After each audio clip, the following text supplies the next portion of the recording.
Welcome back to the WHHI-TV Daily News. Well, now that the snow is gone, it's time to start talking about one of our favorite events of the year, and of course that is the RBC Heritage. Here to do that with us is Steve Wilmot. Thank you for being here today, Steve. Great. Thanks for having me, as always. Yeah. So, did last week throw you guys for a curveball at all, or we're still okay? Well, in a roundabout way, as it did for a lot of people on the island, but no, we're still in the planning stage on the inside, but we are in the next couple of weeks. You'll start seeing some metal and some structures going up. So we're starting to build. The equipment will be coming in, and hopefully things will be dry by then. Right, but it was beautiful in a wonderful way. But I'm anxious for spring and obviously April to be here. I think we all thought, okay, that was fun for a day. Now let's move on. So we are a signature event again this year. Talk to us a little bit about what that means. Yeah, well, it's again, it's a compliment to this community, to us, Harbor Town, Sea Pines, Hilton Head Island, and the Heritage Classic Foundation. But we're recognized as one of the 8 premier events on the PGA Tour, and as a signature event, we'll have a limited field again this year. Won't be as limited as 69 players last year. We'll have a minimum of 72 players, but it's the best of the best will be here. It is a $20 million purse. Yeah. We're excited about it. And we're the week after, the premier event in golf, if not all the sports, the Masters, but we've embraced that, and the players love it. They come down here and look at it as a family vacation, a spring break, and this year it is Easter week. Yeah.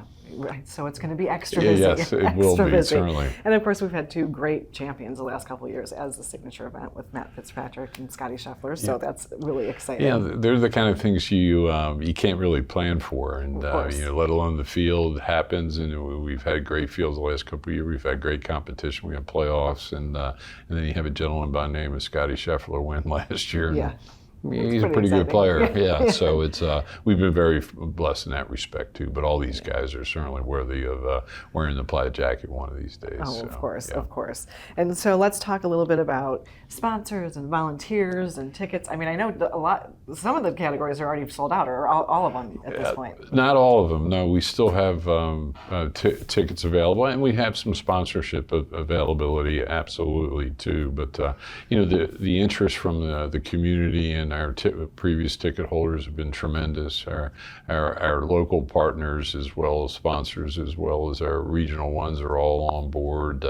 Yes, RBC and Boeing are incredible partners with us, and then our volunteers, they've been signing up since the fall, and we're at a wait list capacity with them right now. Okay. And you know how this community, it's such a giving community, and our volunteers it's not just about 1 week in April. They're planning already, and it's full steam ahead. So we're very fortunate in that respect too, that it is a real team effort and a community effort. So well, and I think the whole community just embraces it so fully, even if they're not volunteering. I mean, just this is our event, and we're proud of it.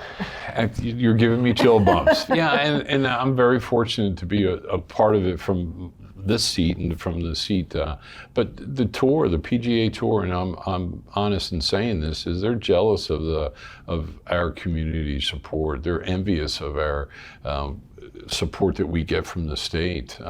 Working with the mayor, Mark Orlando, in the town, yes is the answer. What's the question? Working with Columbia if we need some things too. Yes, the answer. What's the question? And that's a majority of how this community works with us, because they realize the benefits of the tournament from the charity component of why we do what we do. But there's also a huge economic impact to this community as well. Absolutely.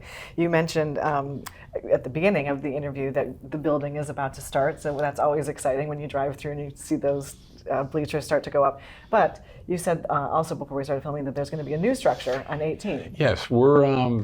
If you look at, we have some restrictions and limitations what we can do, but we have an incredible footprint in the golf course, and it is one of the premier golf courses in the world, and the iconic Lighthouse and all. But we can't do things on the left side of 18 or the left side of 17. So where we have space, exactly, and that's my point with it too. Is that it's not. So we have to look every year as we do. We continue to. The staff does an incredible job, but where there is space, where sometimes you're looking around for it, is going up. So we are building 18. You'll see it all double decked. Okay. But double decked in a way where upgrading the facilities, the venues for our sponsors and partners, and there's a bit more capacity, but we're not selling more tickets because there are limitations that we do have, and from parking to security, restrooms, viewing, concessions and things like that. So we're sensitive. The team's